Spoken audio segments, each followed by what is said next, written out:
Miss Smith, there's something delicate I'd like to discuss with you. We need you to give up this presidential suite and move to one downstairs. It wasn't Justin standing outside, but a younger man.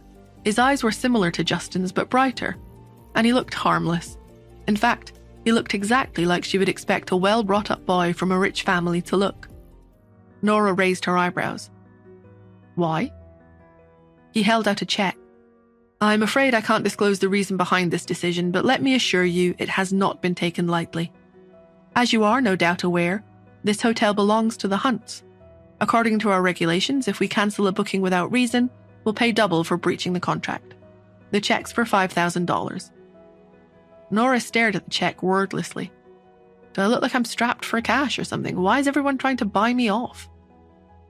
Seeing that she wasn't giving in, Chester turned more threatening. If you don't agree, then I'll have to ask security to throw you out. I'm sure you don't want things to escalate like that, right? How dare he threaten me?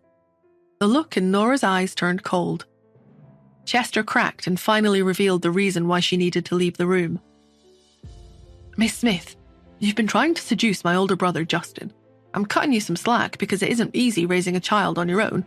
Otherwise, I wouldn't just be stopping at just changing your room reservation. Trying to seduce his brother. Nora yawned. His accusations were so misguided. He clearly wasn't interested in understanding the real reason she was here. I'm curious. How have I tried to seduce him? Chester was angry now. The audacity of this woman. Didn't you spend a ton of money to stay in this room right next door to him so you could take advantage of the proximity? You've managed to deceive Pete, but he's a child. I'm not that stupid. I've looked into you. Your fiancé broke off your engagement and you were unmarried when you gave birth. What makes a woman like you think you're worthy of my brother? Whoa, have I missed something? How am I in the wrong just by staying next door? What makes Justin so superior? Nora was fed up. So no one's worthy of staying in this room, is that it? Chester wasn't keen on her change of attitude. His reply was sarcastic. Of course not. My brother has discovered that Dr. Athena is staying in this hotel. When he finds her, he'll invite her to stay here. Only distinguished guests like that deserve to stay next door to my brother. Nora was puzzled. How did they find out Athena was staying here, but not that I'm her? She wasn't afraid of Justin, but getting entangled with a man like that would be problematic. She thought for a moment. Then she took the check from Chester's hand and said lightly, "Thank you. Send someone up to help us with the transfer." Chester breathed a sigh of relief. Thank goodness for that.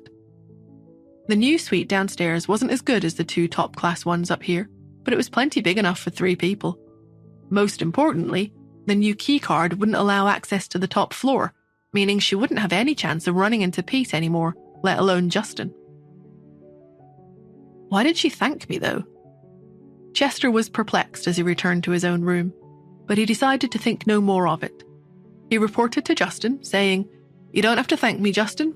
This favor to you makes up for my mistake earlier with Pete." He went to join Justin and saw that the computer screen was covered in intertwined lines. Among them, a red dot was moving slowly. It was Dr. Athena, the person Justin had been keeping tabs on for half an hour, tracking her movements. Suddenly, the red dot flashed a few times and disappeared. "You've lost her, Justin," said Chester before he could stop himself. Lawrence glanced at Chester and sighed inwardly. He coughed and said, "Mr. Hunt, why would she suddenly go offline at this critical moment? Do we have a traitor? There's no way Athena could have been tipped off. It must have been a coincidence." The hotel was very efficient. Half an hour later, Nora was already settled in the study of her new suite. After she'd successfully blocked an external attack, she called Solo, who tried to explain. "Sorry, Mr. Hunt found a top-class hacker from somewhere and got information on you from me. At the moment, he's only found out that you're staying at the Hotel Finest. Your exact location hasn't been exposed yet." Said Nora. "Be more careful next time." She hung up and went to check on Cherry. The child was seemingly already asleep in her new bedroom. Nora went to her own room and collapsed on the bed, finally able to sleep, exhausted after her full-on day. 2 minutes later, Cherry eased her bedroom door open and poked her head out. After confirming that her mother was asleep, she gently closed the door, took out her cell phone, and logged back onto her game. Chester was relieved. "You're finally back, leader. Where have you been?" Cherry groaned. "Ugh, the idiot next door demanded we change rooms, totally out of the blue. Didn't you say yesterday that you're back in California after living abroad all this time? I've come all this way to look for you. Where are you staying? The top-class suite next to mine just so happens to be vacant. It's on me." They hadn't found Athena yet, so it was still empty. In response, he heard Sweet Cherry scolding him. "Get into position, Chesty. Even the monsters in the river are better than you at getting into their positions." It was only after she'd scolded him that she replied, "I'm staying at the Hotel Finest." Chester spluttered and started coughing violently.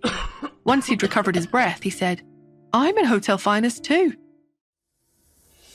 What happens when Chester realizes Sweet Cherry is Nora's daughter? Is Athena about to be exposed? To know more, listen to the next episode. Or install the Pocket FM audio app and listen to the entire series.